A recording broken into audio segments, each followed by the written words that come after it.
Atos capítulo 2, versículo 1 diz assim: E cumprindo-se o dia de Pentecoste, estavam todos reunidos no mesmo lugar.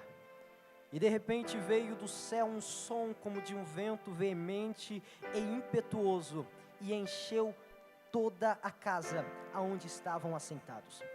E viram línguas repartidas como de fogo, as quais pousaram sobre cada um deles.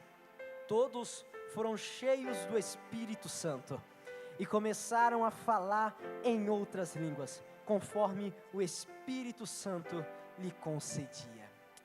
Vamos repetir esse versículo 4, porque ele me chama muita atenção, porque diz: todos foram cheios do Espírito Santo e começaram a falar em outras línguas, conforme o Espírito Santo lhe concedia.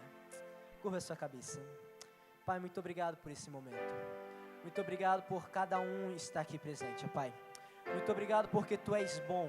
Muito obrigado, Jesus, porque a Tua graça, ela nos basta.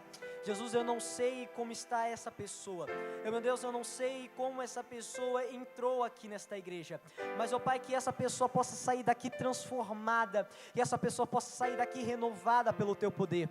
Ó Jesus, eu te peço, eu repreendo, meu Pai, toda seta maligna, Jesus. Em nome de Jesus, que o Teu poder, que a Tua graça venha invadir corações nesta noite.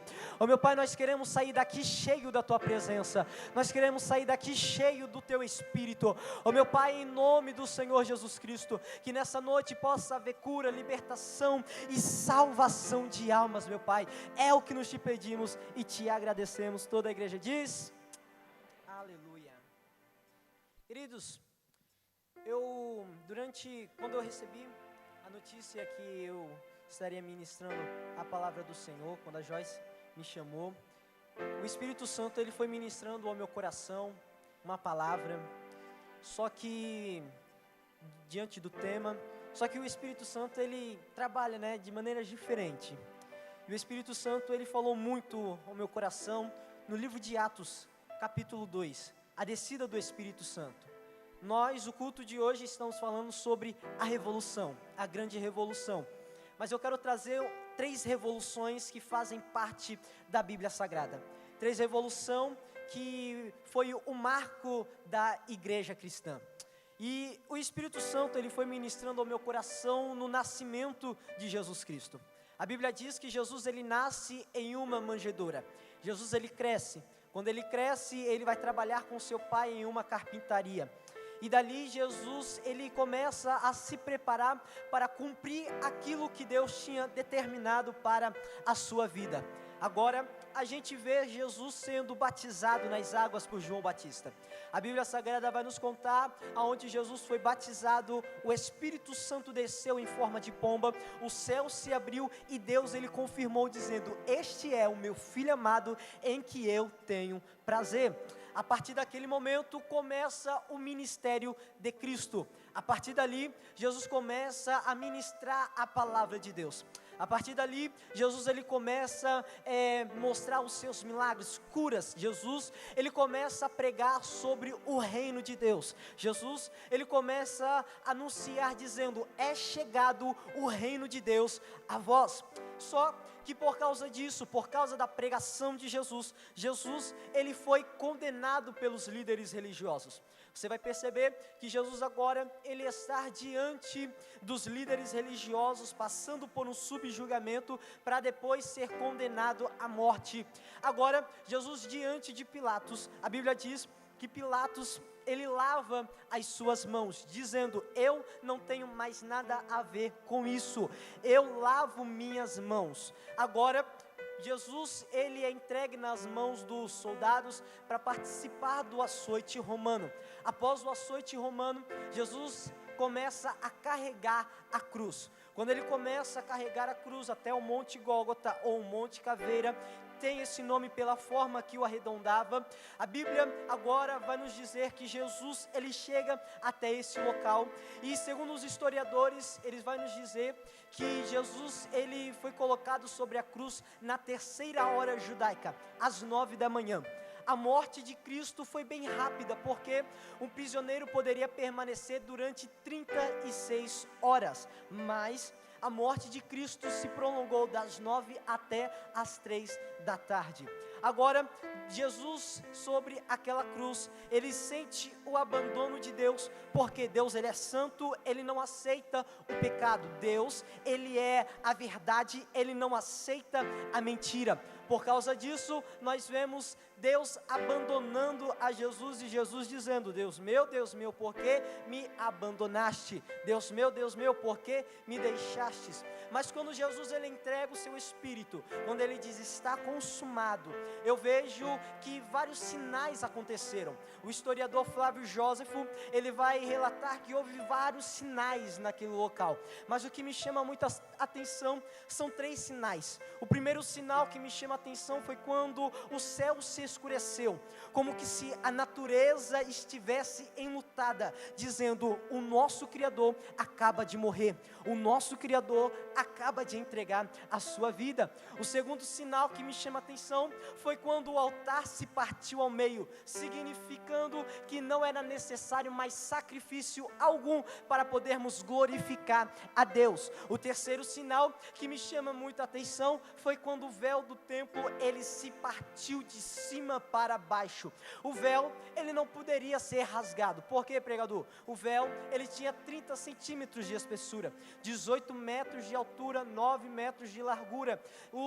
E a gente percebe que 2 juntas de bois, 2 carroças de bois não eram capazes de partir aquele véu ao meio. Mas eu vejo Deus assentado no seu trono de poder e glória, vendo o sacrifício de Cristo e rasgando aquele véu, para mostrar: não há mais intervalo entre a minha presença e você, porque na verdade o véu ele protegia a glória de Deus da vista do homem. Quando Deus ele rasga o véu, Deus mostra: agora na escola, na faculdade, no trabalho, na rua, você pode me adorar, você pode me exaltar, porque a minha presença vai estar presente contigo. E aí, quando Jesus ele entrega o seu espírito, quando Jesus ele diz está consumado, eu vejo José de Arimateia com um ofício assinado por Pilatos pedindo o corpo de Jesus.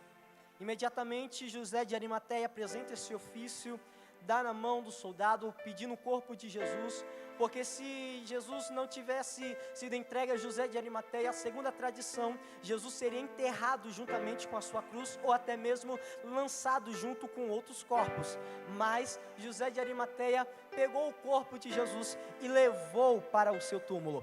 No seu túmulo agora começa o processo de embalsamar o corpo de Jesus. Nisso que termina, agora eu vejo no livro de Mateus, capítulo de número 27, os líderes religiosos conversando com Pilatos, dizendo: este homem que a gente condenou, matou, ressuscitar, será um grande problema para nós. Então Pilatos disse: o que vocês me aconselham a fazer? Aí os líderes religiosos falaram: pega uma pedra, coloca sobre o túmulo, pega a argila, pega o teu anel e coloca o selo. O selo significa ninguém remove a pedra, ninguém tira a pedra. Mas no livro de Mateus capítulo 24, no capítulo 28, nos primeiros versículos, vai dizer que pela madrugada houve-se um terremoto, o anjo desceu, removeu a pedra, sentou-se em cima da pedra, para dizer quem é digno de fechar aquilo que ele mesmo abriu. E Jesus ele ressuscita.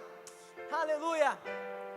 João, você está dizendo que o anjo removeu a pedra para Jesus sair? Não.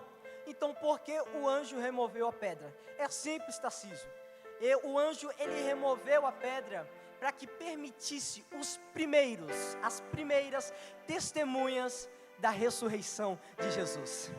Porque, Joyce, Cristo estava com seu corpo glorificado, correto? Ele poderia se transpor de qualquer parede, ele podia entrar em qualquer lugar, mas o anjo removeu a pedra para permitir às mulheres ver que Jesus ressuscitou.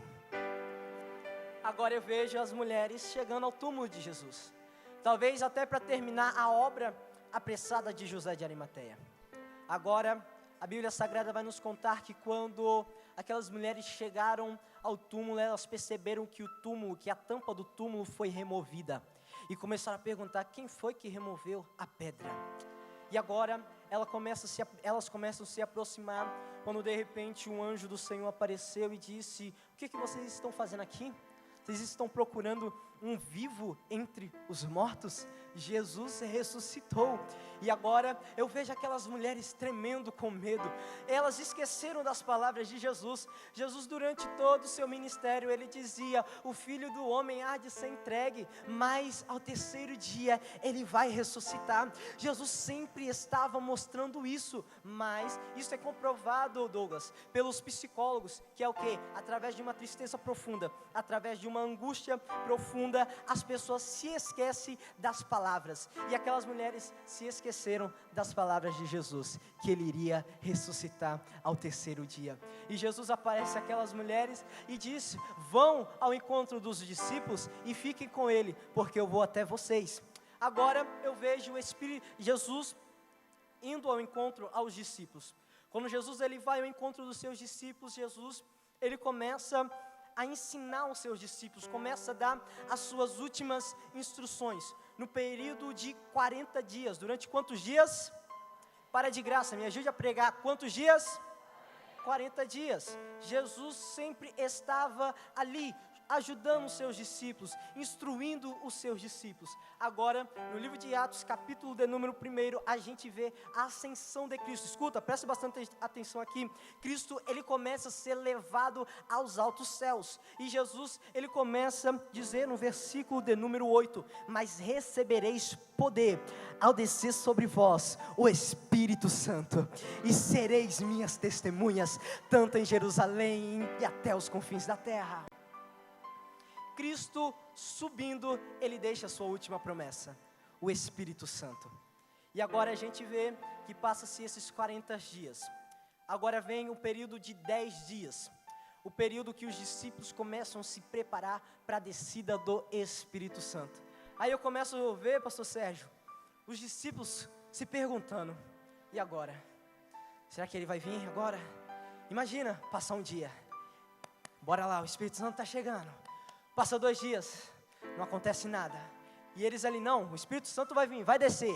3 dias, bora lá pessoal, vamos continuar orando, vamos buscar a presença de Deus, o Espírito Santo vai descer. Essa foi a promessa que o nosso mestre deixou. Passa 4 dias, não acontece nada. Passa 5 dias, não acontece nada. 6 dias, não acontece nada. Chega 8 dias, não acontece nada. 9 dias, não acontece nada. E eles imaginam, a Bíblia não diz isso, mas a gente pode conjecturar, a gente pode imaginar isso. Os discípulos olhando um para os outros, no 9º dia, dizendo: gente, o Espírito Santo não vai descer não. A promessa que Jesus deixou, acho que não é para a gente, para outros, porque até agora não aconteceu nada. O Espírito Santo não desceu, o poder não desceu. Você está sentindo alguma coisa? Não, cara, eu não estou sentindo nada, não está acontecendo nada comigo. Então, o Espírito Santo não vai vir. Imagina, os discípulos ali já perdendo a esperança. Mas, no capítulo de número 2, e cumprindo-se o dia do Pentecoste, o Espírito Santo desceu sobre eles. Oh, aleluia, você não está entendendo, porque isso é para você glorificar. Ei, no 50º dia o Espírito Santo desceu e encheu toda a casa. Eu vejo isso como no Velho Testamento. Entenda bem, Davi, ele planejou a construção do templo. Ele preparou os materiais necessários. Ele tinha o mármore, ele tinha as pedras preciosas, ele tinha tudo planejado, tudo preparado. Mas quem que construiu o templo? Salomão. Salomão continuou a obra de seu pai. A mesma coisa, Cristo e o Espírito Santo. Jesus, ele estava preparando os materiais necessários para o crescimento da igreja cristã. E o Espírito Santo desceu, revestiu e os ajudou a construir a igreja cristã. Então, o Espírito Santo e Cristo estavam trabalhando juntos. A gente começa a compreender nas Sagradas Escrituras que quando o Espírito Santo, ele desce no dia do Pentecoste, ele desce no 50º dia. Se você vê no calendário judaico, você vai perceber as posições das festas. Em primeiro lugar, fica a festa da Páscoa, a saída do povo de Israel da opressão do Egito. Aí passa-se 49 dias. E no 49 dias, e no 50º dia, o Pentecoste. Pentecoste significa 50, referente aos 50 dias após a Páscoa, 50 dias após a saída do povo de Israel do Egito. E durante a festa, era movido diante de Deus dois pães feitos da ceifa do trigo. Esses primeiros pães não poderiam ser comidos. Eles primeiros tinham que ser apresentados diante de Deus, mostrando, agradecendo a Deus, a autoridade de Deus, o poder de Deus. Eles estavam aceitando a glória de Deus na terra. Os outros pães, já aí sim, podiam ser feitos e comidos. E a gente percebe que isso fala muito da descida do Espírito Santo. Porque os 120 discípulos foram como primícias oferecidas a Deus por meio do sacrifício de Jesus Cristo.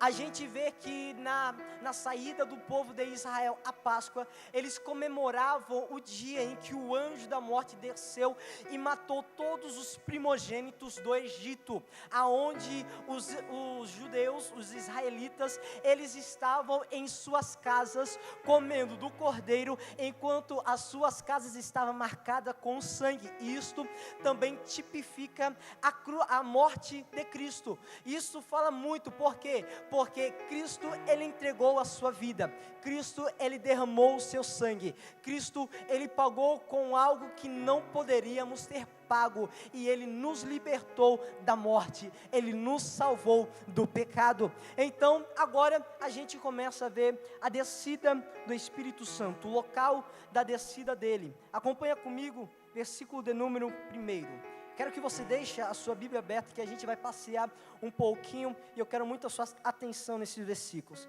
Versículo 1 vai dizer assim: estavam todos reunidos no mesmo lugar. Como assim, pregador? Porque eles estavam juntos. Entenda bem, eles estavam no cenáculo. O cenáculo era um local onde era realizada muitas festas, das quais a Páscoa. E a gente começa a entender que eles estavam na hora do culto matutino, antes das 9 da manhã, e eles estavam ali, prontos no cenáculo, unidos, unânimes em oração, buscando a presença do Espírito Santo. Eles estavam buscando a graça do Espírito Santo. E a gente vê que os discípulos, eles gostavam muito de estar na igreja, até porque eles ficavam durante os 3 períodos na igreja, no templo, adorando ao Senhor, mas também gostavam muito de estar unidos no cenáculo, buscando em oração, compartilhando algo da palavra do Senhor. E agora, isso nos traz algumas verdades. A primeira verdade é que os discípulos, eles estavam unidos para receber o Espírito Santo. E nós precisamos estar unidos para receber o avivamento do Espírito Santo. A segunda verdade é que Judas, ele estava ausente. Judas não estava presente. Mas nós entendemos que é possível servir a Deus durante anos de nossa vida, mas mesmo assim perder a bênção suprema, perder aquilo que Deus nos proporcionou. E a terceira verdade é que Maria tinha recebido pelo Espírito Santo, tinha sido revestida pelo Espírito Santo para dar a luz a Cristo. Mas agora, no livro de Atos, capítulo 2, ela estava preparada para receber o Espírito Santo, para trazer a glória do Cristo glorificado. Agora a gente vê no versículo de número 2, que diz assim: e de repente veio do céu um som, como de um vento veemente e impetuoso, e encheu toda a casa. Foi como uma tempestade que entrasse sobre a casa, mas não terminasse o seu caminho. A Bíblia vai nos dizer que o Espírito Santo encheu a casa, depois encheu as pessoas, e dali passou a se manifestar sobre toda a terra. Eu começo a imaginar o livro de Gênesis capítulo 1, aonde diz que o Espírito do Senhor pairava sobre as águas, e o Espírito Santo passou a se manifestar sobre toda a terra. E não é diferente nesta noite. O Espírito Santo encheu esta casa e também vai encher a tua vida, vai encher a tua casa, vai encher o teu trabalho, vai encher a tua faculdade, vai encher a escola aonde você está. O Espírito Santo de Deus, ele vai encher. Não se preocupa com isso. O Espírito Santo vai se manifestar aonde você estiver. Versículo de número 3 diz assim: e viram línguas repartidas como de, para de graça, me ajuda a pregar, como de fogo. O Espírito Santo encheu aquela casa e pousou sobre cada um deles fogo.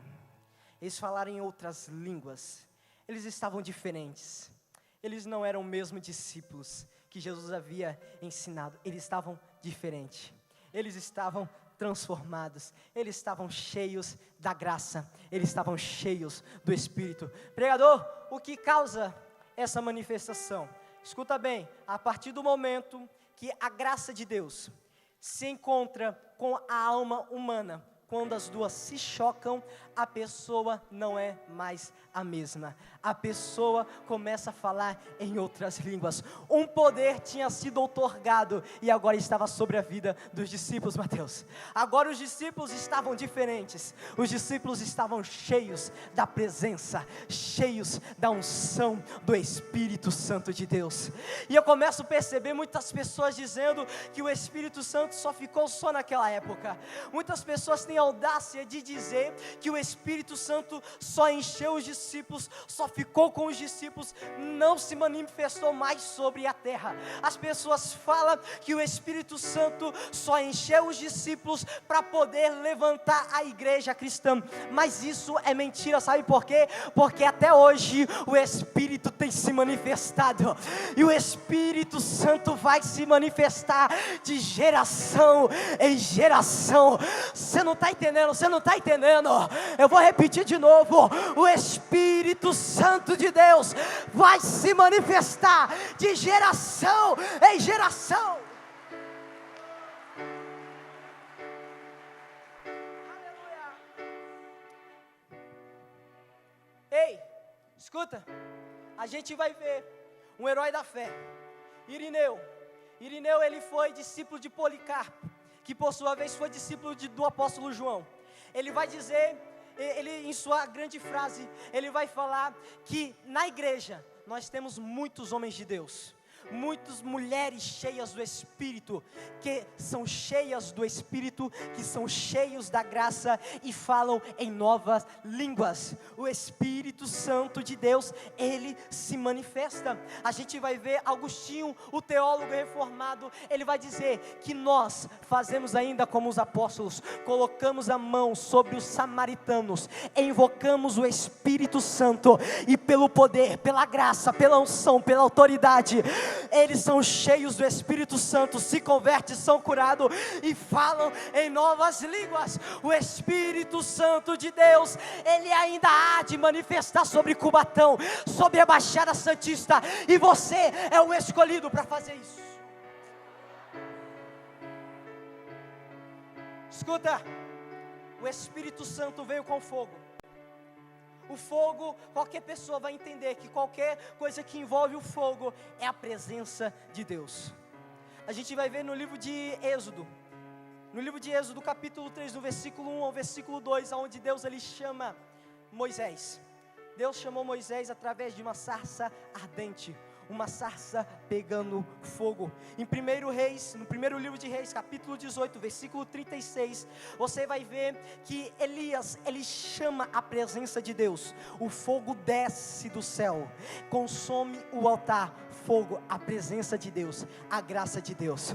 A gente vai ver a chamada, a vocação de Ezequiel, em Ezequiel capítulo 1, no versículo 4, aonde ele vai dizer que ele via labaredas de fogo. A gente vai também ver no livro de Atos capítulo 28, no versículo de número 8, no versículo 8 em diante, a gente vai ver que apóstolo Paulo, ele pega gravetos, porque ele tinha chegado de um naufrágio, o navio tinha se partido, Deus falou que todo mundo ia se salvar, mas os habitantes da ilha de Malta montam uma fogueira para todos aqueles náufragos, e a Bíblia vai nos mostrar que Paulo, ele vê a necessidade de manter o fogo aceso, então ele faz o que? Ele vai atrás de gravetos. Quando ele pega graveto, a Bíblia diz que surgiu uma víbora, o quê?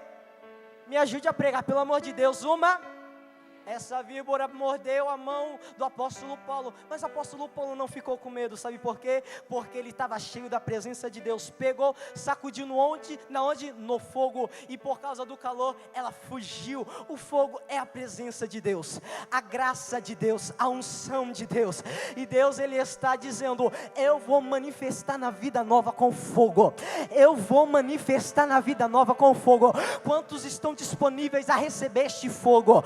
Ei, sabe por quê? Porque quanto mais fogo, mais graça. Quanto mais fogo, mais unção. Quanto mais unção, mais autoridade. Quanto mais autoridade, mais palavra. Quanto mais fogo, mais jejum. E Deus está dizendo, eu vou manifestar com fogo, eu vou manifestar com graça. Deixa eu ver quem está aqui sentindo a presença dEle. Deixa eu ver quem está disposto, pelo amor de Deus. Levanta a tua mão, abre a tua boca e acelera no glória, aleluia.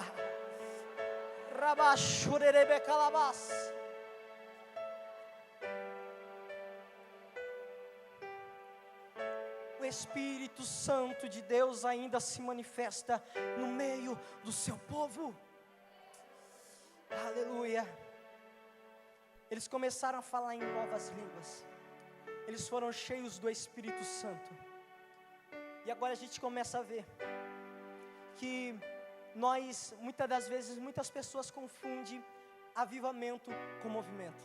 Pastor Felipe, pastora Renata, vocês sabem muito bem, muitas pessoas têm a dificuldade de discernir o que é avivamento e o que é movimento. O que aconteceu na vida dos discípulos em Atos capítulo 2, não foi movimento, foi avivamento. Não foi o quê? Não foi o quê? Foi o quê? Avivamento. A gente deve discernir o que é avivamento. Avivamento não é você rodar, avivamento não é você correr, avivamento não é você... Não é isso, isso é movimento. João, você está dizendo que é para mim parar de pular? Não, de jeito nenhum. Você quer pular, pula. Você quer falar em línguas, fala. Você quer marchar, você marcha. Você quer correr, você corre. Quer pular, plantar bananeira, você planta. Você quer dar cambalhota, dá cambalhota. Mas não confunda movimento com avivamento. Como assim, João? Vamos na Bíblia então. A Bíblia vai dizer, no livro de Abacuque, capítulo de número 3. Ele vai pedir a Deus um quê? Um avivamento. Ele diz, Senhor, aviva o teu povo. Senhor, desça com teu avivamento. Por que isso, pregador? O povo de Israel queria ser dono do seu próprio nariz. O povo de Israel estava se afastando da presença de Deus. O povo de Israel não queria mais saber da palavra de Deus. Isso estava virando uma bagunça. E ele disse, Senhor, desça com avivamento. Avivamento significa mudança. Avivamento significa transformação. Avivamento fala de mudança radical. Se você está confundindo avivamento com movimento, então eu vou te mostrar. Avivamento é diferente. Avivamento é mudança de caráter. Avivamento é o que o apóstolo Paulo ele diz lá no livro de Romanos capítulo 12, no versículo de número 2, onde ele fala, não vos conformeis com este mundo, mas andemos na contramão do mundo. Ei, apóstolo Paulo ele está dizendo isso. Então não confunda avivamento com movimento. E quantos estão disponíveis a receber este avivamento? Quantos estão disponíveis? Me dê um sinal, sacode a tua mão aí, sacode a tua mão, abre a tua boca e começa a acelerar no glória. Por quê? Porque o avivamento de Deus vai vir sobre a tua vida. Aleluia. Glória a Deus. Agora, a gente vê o revestimento de poder sobre os discípulos. Acompanha comigo, versículo 1 de novo, vamos voltar lá.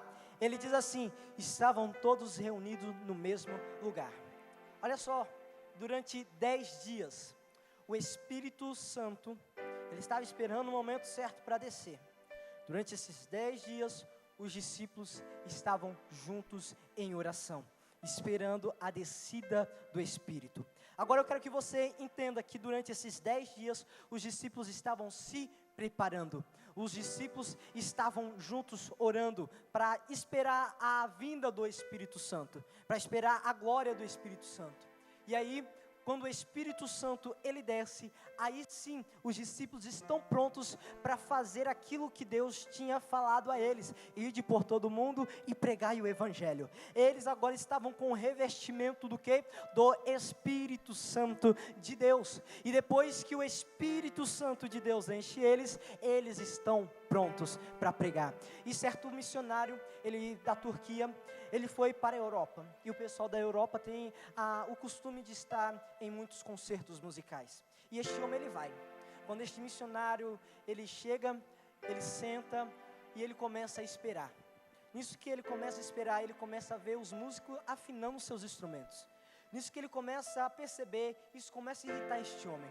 Este missionário começa a ficar irritado com o barulho que estava sendo entoado ali, e eles, não estou me sentindo bem, e saiu. Mas se aquele homem tivesse esperado mais um pouco, ele iria ver o regente tomar sua posição e começar a dirigir aquela grande orquestra. Ele iria ver aquilo que o maestro tinha preparado para aquela noite. Foi isso com o Espírito Santo e os discípulos. Os discípulos estavam se afinando, os discípulos estavam se preparando para a descida do Espírito Santo, para a revolução do Espírito Santo. Nisso que o Espírito Santo desceu, aí vem quando a Bíblia diz no versículo de número 2, e de repente veio do céu um som, como de um vento veemente e impetuoso. Deus, Ele quer usar você como um instrumento. Olha para essa pessoa bonita que está do seu lado, olha para ela, olha para ele e fala assim: você é um instrumento.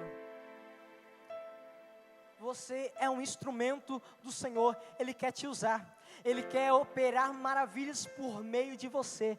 Você é um canal de bênção para a tua vizinha. Você é um canal de bênção lá na tua escola. Você é um canal de bênção lá na faculdade. Você é um canal de bênção lá no teu trabalho. Você é um canal de bênção. Deus, Ele quer usar você como um instrumento, da mesma forma que Deus, Ele usou os discípulos. Mas João, como é que eu faço isso? João, como é que eu me torno um instrumento do Senhor? Simples. Oração. Como assim, pregador? O que é a oração? A oração é o oxigênio da vida espiritual do crente. É impossível você fazer alguma coisa na obra do Senhor se você não ora, se você não jejua, se você não lê, se você não busca a presença do Espírito Santo. Se você está na igreja fazendo as coisas sem o Espírito Santo, desculpe, mas você está fazendo as coisas em vão. Por quê? Porque você não está em consagração, você não está buscando, você não está atraindo a glória,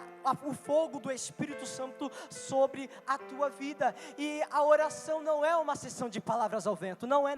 A oração não é você ferir os joelhos de tanto ficar ajoelhado e depois sair dizendo: eu sou um homem de oração, olha só como meus joelhos são calejados, olha, eu oro não sei quantas horas por dia, eu oro 5 horas por dia. Não, a oração é você reconhecer que nos momentos mais difíceis da sua vida tem a quem decorrer. A oração é o momento que você fala: Senhor, eu sou falho, eu sou fraco, mas a tua palavra diz que na fraqueza o Senhor me dá força, porque a tua graça, ela me basta. A oração é isso. E a gente não pode perder o tempo. Deus nos deu um tempo, o tempo é precioso e nós devemos orar. João, como é que eu faço? É isso, nós devemos ter como experiência os nossos heróis da fé. Mude, ele orava, ele lia a Bíblia de joelho. E sabe por que ele fazia isso? Porque ele dizia que um homem de joelho diante de Deus é um homem melhor diante do altar. Moody, ele dizia isso. George Miller: pela fé Abraão, pela fé Isaac, pela fé Jacó, pela fé Cristo, pela fé George Miller. Quando este homem passava, as pessoas que estavam do seu lado diziam: quando este homem começa a orar, o céu fica em silêncio. Será que a tua oração tem feito o céu ficar em silêncio? Será que o teu clamor tem feito Deus parar tudo o que está acontecendo? Ei, fica em silêncio. Ah, mas por quê? Está começando a orar ali, ó. Eu vi ele de joelho, fica em silêncio, eu quero ouvir o meu filho, eu quero ouvir minha serva orar, eu quero ouvir eles. Será que a tua oração tem feito o céu ficar em silêncio? John Knox, um reformador escocês, em sua biografia ele vai dizer que quando a rainha da Inglaterra estava preparando o seu exército para lutar contra o povo escocês, a rainha da Inglaterra disse: eu não tenho medo do exército escocês, eu não estou nem aí. Pastor Marcos, ela disse isso, ela vai falar em seu relato: eu não tenho medo do exército escocês, mas eu tenho medo da oração de um homem chamado John Knox. Ei, a oração, ela tem poder. A oração faz o inferno cair por terra. A oração, ela faz o gigante cair por terra. Eu não sei da maneira que você está aqui, eu não sei como está o teu coração, mas sinta a presença de Deus, porque ela vem como um bálsamo sobre a tua vida. E o revestimento aconteceu como Paulo recebeu o Espírito Santo, mas ele recebeu o revestimento necessário para que ele pudesse lutar contra o poder de Satanás. Pedro, ele recebeu o Espírito Santo, mas também recebeu o revestimento para poder pregar diante da multidão depois do Pentecoste. Agora a gente vê os discípulos também foram cheios do Espírito Santo, mas eles também receberam o revestimento necessário para que pudesse levantar as igrejas durante toda a Ásia, todo o mundo. Ei, o Espírito Santo de Deus, ele vai te revestir. É só você pedir: Espírito Santo, me enche. Espírito Santo, eu necessito da tua graça, eu necessito do teu poder. Ser cheio do Espírito Santo, escuta só, ser cheio do Espírito Santo não é um privilégio, é um dever de todo cristão. E Deus está dizendo: você que entrou vazio, eu vou te encher. Você vai sair daqui transbordando. Quantos aqui querem sair transbordando da presença de Deus? Porque eu estou afim disso. Nós devemos lutar, nós não podemos parar, nós não podemos desistir. A revolução de Cristo não terminou, ainda continua. Houve 3 revoluções, eu disse no início: a revolução da crucificação, a revolução da ressurreição de Cristo, onde Ele ressuscita, e a terceira ressurreição, a terceira revolução foi quando o Espírito Santo desceu sobre a terra. Isso não terminou. O Espírito Santo ainda continuou a se manifestar sobre toda a terra. O Espírito Santo continuou enchendo sobre toda a terra. Após a morte de Cristo, depois que Jesus ele entregou a sua vida, as pessoas começaram a se unir como famílias. E isso começou a se tornar a igreja. Essas pessoas começaram a se unir e eles compartilhavam da palavra de Deus, oravam, buscavam a presença do Espírito Santo. Só que quando o mais novo chegava, o mais velho tinha o dever de ensinar o verdadeiro caminho, ensinar a palavra. Só que os mais velhos ficaram gananciosos pela palavra, pelo poder, e começaram a guardar para si. Sim, agora os homens começou a se passar o tempo e começou a surgir quem? Os papas. Os papas começaram a excluir a palavra de Deus das pessoas. A igreja romana, somente a igreja romana tinha acesso à palavra de Deus. Ninguém tinha acesso à palavra de Deus, somente a igreja romana. A igreja romana começou a ensinar mentiras. A igreja romana começou a pregar coisas que não tinham bases fundamentais na Bíblia. Só que Deus desperta quem? Deus desperta John Hus. Quando Deus lhe desperta John Hus ele começa a pregar ele começa a ir contramão daquilo que a igreja romana estabelecia, e ele pregava a palavra de Deus com graça, com unção, ao ponto da igreja romana condenar John Hus a ser queimado vivo. Agora John Hus é colocado sobre uma estaca, ele é amarrado nessa estaca. Nisso que ele é amarrado nessa estaca, começam a colocar fogo em sua volta, e ele vai dizer em sua biografia, as pessoas relatando, vai dizer que quando este homem estava sendo queimado, estava sendo queimado, ele dizia: hoje vocês matam o ganso, mas surgirá o cisne, e esse vocês não podem matar.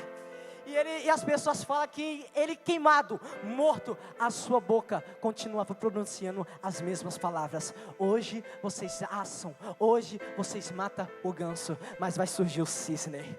Aí, meu querido, passa-se 100 anos, quem surge? Martinho Lutero. Martinho Lutero nasce, cresce, quer se tornar um advogado. Só que quando ele se encontra numa tempestade, sem saída, não sabe o que fazer, ele começa a dizer: Deus, se o Senhor me livrar dessa tempestade, eu me torno um padre. Deus livra Martinho Lutero. Quando Deus livra Martinho Lutero, agora ele se torna um padre. Por causa dele se tornar um padre, ele tem acesso a palavra. Quando ele tem acesso à palavra, ele começa a ver que a igreja romana começa a ensinar coisas erradas. Ele começa a ter a visão daquilo que a igreja romana estava ensinando, era tudo ao contrário. A igreja romana estava aceitando dinheiro. Entenda bem, as pessoas tinham medo de Deus, e as pessoas queriam estar quites com Deus, e por estar quites com Deus, a igreja romana estabeleceu o quê? Paguem um atributo, paguem com dinheiro, e vocês vão receber um documento, vocês vão receber um papel, uma indulgência, autorizando a sua entrada no céu, permitindo a sua entrada no reino de Deus. Olha o nível que chegou. A teologia desses homens, a somatória destes homens era o que? Era a igreja mais vulgar, a palavra, mais tradição igual à verdade. Mas quando Martinho Lutero começou a ler a palavra de Deus, ele percebeu que tudo aquilo estava errado. Quando ele percebeu que a verdadeira somatória era palavra igual verdade, e ele começa a lutar contra isso, e ele vai escrever 95 teses. Quantas teses? Me ajude a pregar para de graça. Quantas teses? 95 teses. Ele pega, coloca sobre a porta da igreja, e ele queria discutir isso. Por causa disso, os líderes religiosos ficaram com tanta raiva e quiseram matar Martinho Lutero. Mas a Bíblia vai nos mostrar que Deus, ele tem bênção para nós. A Bíblia vai nos mostrar que Deus, ele tem planos, projeto para nós, e não era diferente na vida de Martinho Lutero. Deus, ele tinha planos. Quando Martinho Lutero, ele leu toda a Bíblia, mas ele leu um texto que chamou a atenção dele, que diz assim: o homem viverá somente pela fé. Porque quando ele se tornou um padre, ele queria alcançar a presença de Deus, e existia uma escada, e tinha que subir essa escada através da santificação. Quando ele leu esse texto, que o homem viverá somente pela fé, ele entendeu que não existe esse negócio de escada, porque ele se tornou uma boa pessoa. Ele começou a pregar, começou a jejuar, começou a orar, começou a ler a Bíblia, mas ele viu que ele começou da maneira errada, ele começou de tudo errado. Por quê? Porque era necessário primeiro a justificação. Quando Cristo morreu naquela cruz, quando Cristo entregou a sua vida, quando houve a expiação, quando Ele apagou os nossos pecados, quando houve a propiciação, quando Ele fez a gente se aproximar mais de Deus através do sacrifício de Cristo, quando houve a substituição, quando Ele pagou com o seu sangue, quando houve a redenção, quando Ele nos tirou do lamaçal do pecado e nos colocou em pastos vegetantes, quando houve a reconciliação, Romanos 3:23, porque todos os pecados destituídos foram da glória de Deus, todos estavam afastados, mas a reconciliação da cruz é o que? Nos tirou do pecado e nos colocou em pastos vegetantes. Quando ele vê a revolução, isso é uma revolução para Martinho Lutero, porque ele entende o que? Que é necessário primeiro a justificação, primeiro é necessário você ser aceito por Deus, e depois começa o processo de santificação. E por causa disso ele começa a lutar contra a igreja romana, mas Aí os líderes ficaram com tanta raiva e queriam matar Martinho Lutero. Aí Martinho Lutero, ele tinha alguns amigos. Esses amigos fingiram o sequestro, fingiram que mataram Martinho Lutero, e durante 11 semanas ele estava traduzindo o Novo Testamento para o alemão coloquial. Através de Martinho Lutero, nós temos acesso à palavra de Deus. A palavra de Deus havia sido bloqueada, não havia mais acesso à palavra de Deus, mas Deus levanta o cisne, Deus levanta Martinho Lutero, ele começa a lutar contra a igreja romana e começa a mostrar a verdadeira palavra, e através dele nós temos o acesso livre à palavra do Senhor. John Wesley, 1703, no dia 28 de junho nasce John Wesley. Quando John Wesley ele nasce, aos 5 anos de idade, vai dizer que a sua casa pega fogo. Nisso que a sua casa pega fogo, ele começa a perceber, a sua mãe começa a tirar todos os seus irmãos todos, só que eles percebem que ainda faltava um, John Wesley. John Wesley estava onde? Na casa. John Wesley estava lá no quarto. A Bíblia não vai dizer, a biografia dele vai falar que a família toda começou a se ajoelhar e começaram a buscar, clamar a presença de Deus. Nisso que eles clamaram a presença de Deus, os vizinhos fizeram uma ponte e tiraram John Wesley. Por isso vem esse termo, tição tirado do fogo. Mas isso só era o início daquilo que Deus ia fazer. Isso só era o início daquilo que Deus ia queimar sobre aquela Inglaterra. Aí, agora eu vejo John Wesley crescendo. Agora John Wesley, ele vai para uma universidade para se tornar um ministro. Quando ele vai para essa universidade de Oxford, ele encontra com Charles Wesley, que era seu irmão. Ele tem um encontro com George Winterfield, e aí eles começam a reunir com outras pessoas, e começa a surgir o grupo santo. Eles começam a falar da palavra de Deus, começam a pregar, começam a compartilhar algo da parte do Senhor, começam a ir nas prisões, começam a ir em todos os lugares pregando o que? A palavra de Deus. Só que aí John Wesley, ele sai. Quando John Wesley ele vai para os Estados Unidos, ele começa a pregar a palavra do Senhor. Quando ele começa a pregar a palavra do Senhor, ali ainda, os Estados Unidos ainda era uma colônia, ele pregando sobre toda aquela região, pregando a palavra do Senhor. Depois ele vai ao encontro de Charles Winterfield. Quando ele vai ao encontro de George Winterfield, eles começam a se unir e começam a pregar na onde? Nas paróquias. Só que os pastores dessas paróquias começaram a expulsar a John Wesley e o Winterfield. Por quê? Porque as pessoas ficavam com medo da pregação de John Wesley, porque a pregação de John Wesley não era passar a mão na cabeça das pessoas, não é você a ovelhinha de Jesus, não. A pregação de John Wesley era: convertei-vos, aceitem a Cristo. É necessário de vocês se entregar a Deus, é necessário vocês buscar a presença de Deus. John Wesley, ele pregava a falta de Deus, a falta da presença de Deus sobre aquelas pessoas. Por causa disso, John Wesley, ele começa a pregar fora das paróquias. É onde ele solta a sua ilustre frase, quando ele fala: para que pregar em paróquia, se o mundo é a minha paróquia? E este homem pregava nas praças, e as pessoas o arrodeavam ouvindo aquele homem pregar. O Winterfield, quando ele pregava, 30.000 pessoas paravam para ouvir o sermão dele. Entenda bem, o Espírito Santo começou a se manifestar sobre a Inglaterra. O Espírito Santo tinha algo proporcionado para aquele momento. Ele continuou a pregar a palavra do Senhor, ele não se escondia da palavra de Deus, não, ele percorria 6 quilômetros de cavalo, somente para pregar o Evangelho, somente para pregar a crucificação de Cristo, trazer a revolução do Espírito Santo. Passa-se o tempo, surge em Los Angeles, nos Estados Unidos, a Rua Azusa. O movimento começou, o avivamento pegou todo o pessoal da Rua Azusa. Entenda bem, o culto ele começou através de um homem chamado Charles Fox Parham, no ano de 1898. Ele tomava conta de uma igreja e também tomava conta de uma escola dominical, do qual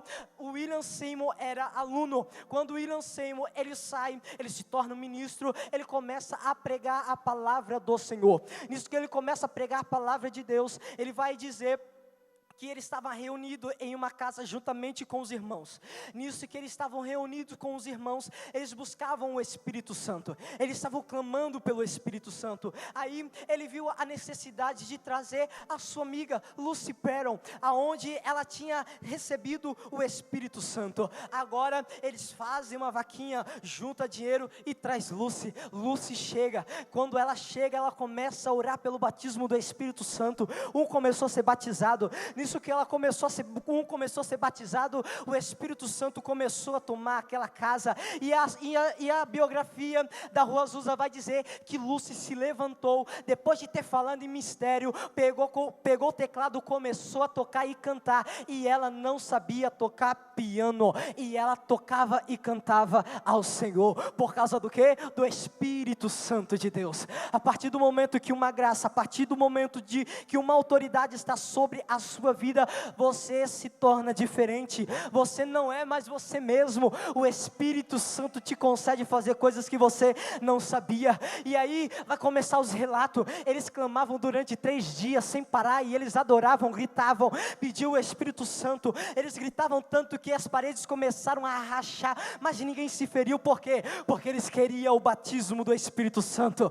O William Seymour começou a ser batizado com o Espírito Santo, as pessoas, os pecadores, entravam na casa e eles recebiam o Espírito Santo ao ponto de se arrependerem e aceitarem a Cristo. O Espírito Santo começou a fazer uma obra tão grande que aquela casa ficou pequena. Eles se mudaram para uma nova igreja, onde surgiu a primeira igreja da Rua Azusa, onde antigamente era uma igreja metodista, e ali naquela igreja metodista que tinha se tornado um estábulo, um depósito de caixas, eles montaram ali um palco, um altar de dois negócios de madeira, 2 palcos de madeira, os bancos de madeira, e eles começaram a pregar a palavra de Deus, e o Espírito Santo tomou aquele lugar, e o Espírito Santo encheu a Rua Azusa, e não é diferente neste lugar. O Espírito Santo vai encher Cubatão, o Espírito Santo vai encher a Baixada Santista, o Espírito Santo vai encher o litoral,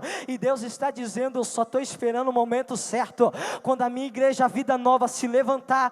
Por quê? Porque eles nasceram para um tempo como esse, e eles vão desbravar essa geração. Aí, após o avivamento da Rua Azusa, o avivamento alcançou quem? Daniel Berg e Gunnar Vind. Eles foram batizados com o Espírito Santo, receberam pelo Espírito Santo a missão de vir para o Brasil, Belém do Pará. Eles chegaram no Belém do Pará e eles começaram a pregar o Evangelho, começaram a falar da palavra de Deus. Eles não conheciam a língua, eles não sabiam muito bem o que eles tinham que falar, mas o Espírito Santo estava cuidando deles. Por causa disso, Deus envia um pastor, pega esses homens, acolhe esses homens, e eles começam a pregar nas igrejas. Só que a igreja começa a ficar incomodada, a igreja não aceita este homem, porque eles clamavam pelo Espírito Santo, eles gritavam, eles ficavam querendo a unção, a virtude do Espírito. Por causa disso, Daniel Berg e Gunnar Vind, eles vão para um outro lugar, aonde uma primeira mulher, a primeira brasileira a ser batizada pelo Espírito Santo, chamada de Celina de Albuquerque. A Celina de Albuquerque começou a ser batizada pelo Espírito Santo e trouxe os seus irmãos, trouxe todo o seu povo, todos aqueles 17 pessoas que tinham saído com Daniel Berg e Gunnar Vind da igreja, todos eles foram batizados pelo Espírito Santo e juntos montaram a primeira igreja pentecostal no Brasil, e o avivamento começou a pegar sobre todo o Brasil, até alcançar nós, até alcançar você, até alcançar a vida nova. E o Espírito Santo não parou por aí, o Espírito Santo começou a levantar grandes homens, Deus começou a levantar pastores, evangelistas, missionários. Deus começa a levantar o pastor Antônio Carlos. Pastor Antônio Carlos fica entre a vida e a morte, mas Deus tinha planejamento na vida dele. Por quê? Porque ele sabia que havia de crescer a vida nova, porque da vida nova ia sair nossos 2 pastores, pastor Felipe, pastora Renata. juntamente com a igreja Vida Nova, juntamente com o pastor Sérgio, juntamente com o pastor Marcos, juntamente com o pastor Damião, iam desbravar sobre Cubatão, e o Espírito Santo começa a encher as escolas, o Espírito Santo começa a encher as câmeras, o Espírito Santo começa a encher as faculdades, e o Espírito Santo não quer parar por aí. Por quê? Porque o Espírito Santo ainda tem a necessidade de encher Cubatão e toda a nação de São Paulo. E quanto estou disposto para fazer isso, levante a tua mão, abre a tua boca, porque o Espírito Santo se faz presente.